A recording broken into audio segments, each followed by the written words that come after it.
Drumming के ज़रिए अपने इमोशंस को छुपाने की नाकाम कोशिश करती है।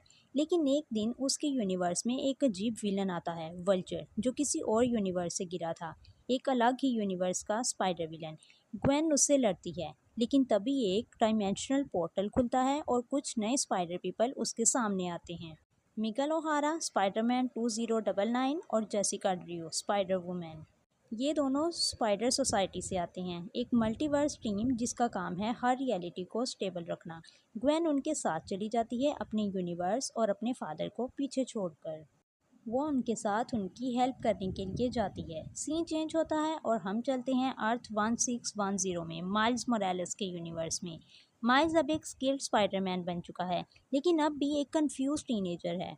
उसके पेरेंट्स उसे सपोर्ट करते हैं, मगर वो उनसे सब कुछ छुपा रहा है, स्पेशली अपनी सीक्रेट स्पाइडर आइडेंटिटी। माइल्स अपने स्कूल और हीरो लाइफ के बीच फंसा हुआ है। उसके पेरेंट्स चाहते हैं कि वो एक टॉप कॉलेज ज्वाइन करे, लेकिन वो खुद फील करता है कि उसका रियल होम किसी और जगह है। हर रात वो अपनी ड्राइंग बुक में ग्वेन की तस्वीर बनाता है, एक ऐसे दोस्त की जो जा चुकी थी।